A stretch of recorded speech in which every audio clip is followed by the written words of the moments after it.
वैसे तो पति पत्नी का रिश्ता विश्वास पे टिका होता है, लेकिन जब आपस में विश्वास टूटता है तो कई जिंदगी टूट करके बिखर जाती हैं। 1 जुलाई 2024 को गुजरात के सूरत जिले में हत्या का एक सनसनीखेज मामला सामने आया है। पुलिस को एक प्लास्टिक के ड्रम में लाश मिली है। लाश को छुपाने के लिए कातिल ने ड्रम में बालू और सीमेंट भर दी थी। 7 दिन बाद पुलिस ने इस गुत्थी को सुलझा लिया है। आइए जानते हैं पूरा मामला क्या है। चलिए कहानी शुरू करते हैं। उससे पहले आपसे रिक्वेस्ट है, चैनल को सब्सक्राइब करना ना भूलें। दोस्तों नमस्कार। 1 जुलाई 2024 को गुजरात में सूरत जिले के भेस्तान इलाके में एक सुनसान निर्माणाधीन स्थल से लगातार लोगों को दुर्गंध आ रही थी। जब स्थानीय लोगों ने देखा तो एक नीले रंग का प्लास्टिक का ड्रम दिखाई दे रहा था। जब एक व्यक्ति वहां जाकर देखता है तो जो दृश्य उसकी आंखों के सामने था, उसको देख करके वह सन्न रह जाता है। उस प्लास्टिक के ड्रम से बदबू आ रही थी और उसमें पूरा सीमेंट जमा हुआ था और उसी में 2 इंसानी पैर भी दिखाई दे रहे थे। वह फौरन पुलिस को फोन करता है। पुलिस मौके पर पहुंचकर शव को अपने कब्जे में ले लेती है, लेकिन पुलिस को शव लाने में और पोस्टमार्टम कराने में बहुत मशक्कत करनी पड़ी। वह ड्रम का वजन लगभग 200 से 250 केजी का था, क्योंकि कातिल ने हत्या के बाद शव को ड्रम में डाल करके ऊपर से सीमेंट और बालू से भर दिया था, जिससे पोस्टमार्टम के दौरान पुलिस को इलेक्ट्रिक कटर से उसको काट करके शव को बाहर निकालना पड़ा।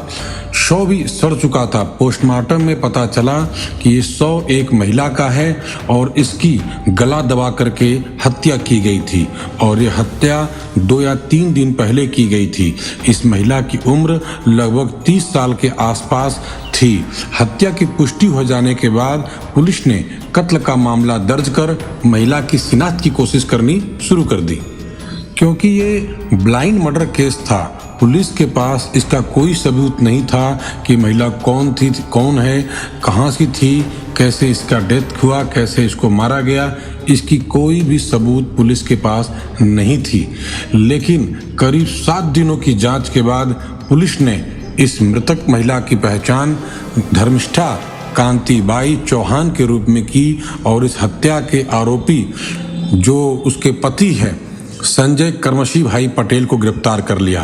पुलिस ने इस ब्लाइंड मर्डर को सुलझाने के लिए 239 सीसीटीवी कैमरा और लगभग 75 निर्माणाधीन सोसाइटी की छानबीन की।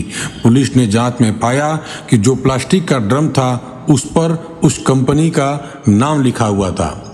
पुलिस उस कंपनी में जाती है और वहां पहुंची और उन्होंने पूछताछ करनी शुरू कर दी तो उन्होंने बताया कि ड्रम एक कबाड़ी को बेच दिया गया। पुलिस कबाड़ी वाले का एड्रेस लेकर के वहां छापा मारती है। कबाड़ी वाले ने कहा कि कुछ दिन पहले ही हमने एक शख्स को ये ड्रम बेच दिया था। अब सीसीटीवी में पुलिस को एक आदमी बाइक पे नीला ड्रम ले जाते देखा गया। पुलिस उस शख्स को ढूंढना चालू कर देती है और फिर उसकी पहचान संजय कर्मशी भाई पटेल के रूप में होती है। पुलिस ने उसके घर पे छापा मारा और उसको घर से गिरफ्तार कर लिया और पूछा कि तुमने हत्या क्यों की, तो उसने बताया कि मेरी पत्नी के नाजायज संबंध थे, इसलिए मैंने हत्या कर दी। हत्या के दिन वह घर आता है, पत्नी धर्मिष्ठा में और उसमें झगड़ा होता है। उसी दौरान उसने दुपट्टा से गले में फंदा डाल करके अपनी पत्नी को मार दिया। फिर वह ड्रम खरीद करके लेके आता है और उस ड्रम में रखने के बाद लगभग 50 केजी सीमेंट उसमें डालता है और बालू डाल करके लगभग 2 दिन तक लाश को घर में ही रखता है। उसके बाद और 4 लोगों की मदद से वह एक 4 व्हीलर में डाल करके नाले किनारे वह डाल देता है। पुलिस ने इस मामले पे कार्रवाई करते हुए उसको जेल भेज दिया और पुलिस ने अपने सूझबूझ से इस केस को बहुत जल्दी सुलझा दिया, महज ड्रम पे लिखे नंबर से। इस गुत्थी को इतना कम समय के अंदर पुलिस ने सुलझा दिया। तो ये थी आज की सच्ची घटना। दोस्तों, आपका धन्यवाद। कल फिर मिलेंगे एक नई कहानी के साथ।